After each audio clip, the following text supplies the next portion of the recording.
Hi guys, now back from Tirana, Pax Europiana here. I show you another part of this beautiful town, again with gigantic skyscrapers and really very big buildings. Look at that, what they are doing up there. That's really big. I think it's 50 floors now in which this country is moving. And please take a look, it's very beautiful day. That's the Lana River, and that's basically the main river of this beautiful town. Here over there, the Sky Tower. Another big, really New York style development is happening.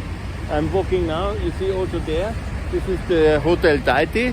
It's one of the prime sites. I think it will be the central bank to my best knowledge. I think it should be another big hotel, but whatever, they never listen to me. So here's the pyramid, and this is where Enver Hoxha was meant to be buried. Yeah?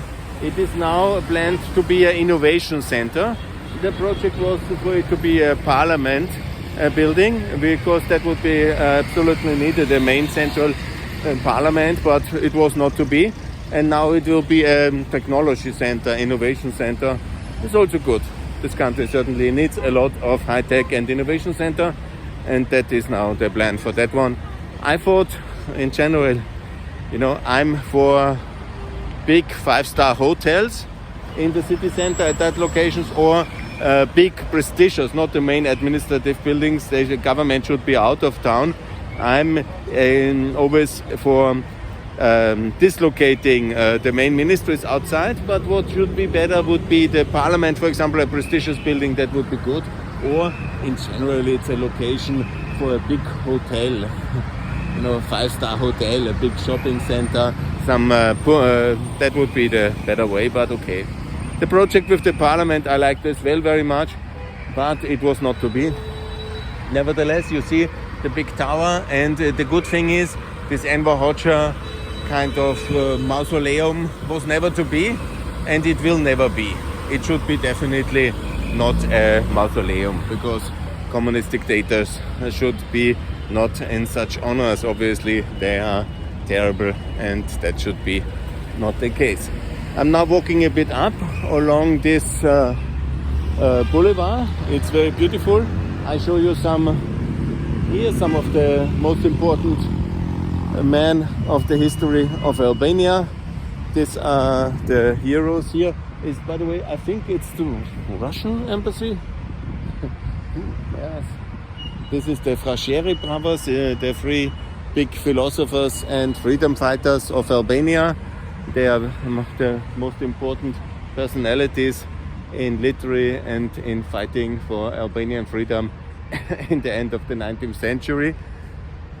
Here it seems to be the Russian embassy, very prominently, possible the former Soviet Union place. And yes, I think you are very clear that when I say we shouldn't have too much Russian influence here on the Balkans, that is always very nefarious, and especially here. They should also give up their location, and this would be also a perfect place for a big shopping center instead of the Russian embassy. Yeah, but nobody's listening to me on that one as well. Anyhow, over there is the Prime Minister building. So the logic of this complex would be here the Prime Minister building, here the Parliament. I think it was a very good idea. Honestly, it was for me the best idea, and maybe it's not too late. There should be some reforms still possible, and I think that would be the much better project.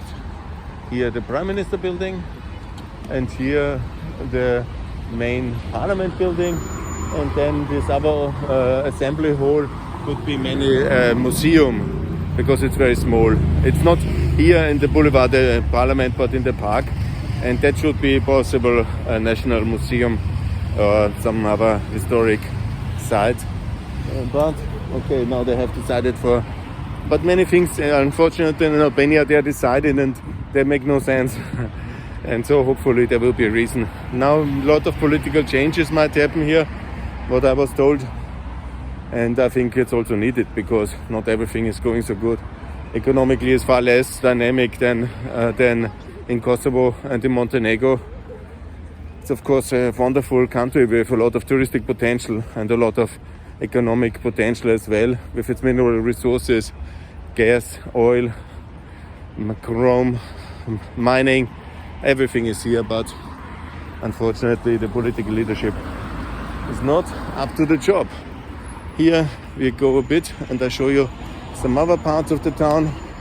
Here's this Parliament administrative building, and here, this was the place in 2011 which was stormed. There was this balustrade. It was really very dramatic moment. It was also a big shock for Europe, because just this was the year when the visa liberalization came also to Albania, and immediately within 3 weeks they had a big fight on the street, and it turned out to be such a disaster. Yeah, that was in 2011. Here, very interesting, you see the mushroom. The mushroom, I will show you here. That's the mushroom against corruption, which Rama has put in the Prime Minister office. Yeah, the idea is to be not corrupt. And then he put a website up. Unfortunately, the situation was not so successful. And there is still a lot of corruption, unfortunately, here. It's a big problem, and the political leadership is of course not so strong to fight it, and the result is the present situation. Yeah, but the mushroom is still there, at least the mushroom is there.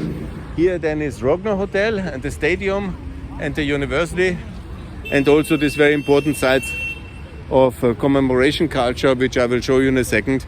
I've made a summer video already on that one. More to come. Now I will wait until my next meeting is in the Rogner Hotel, and I will use the time to show you this beautiful monument here of the Berlin Wall and of the question here. One moment, coming on, yeah, here a original piece of the Berlin Wall to commemorate the terrors of communist dictatorship. It was present by the German embassy, and here one of these bunkers for everybody to see at the prime location to commemorate the terrors of the Enver Hoxha regime, the bunker regime, this complete end of closure of the rest of the world, these expectations of a nuclear attack and of invasion of Albania.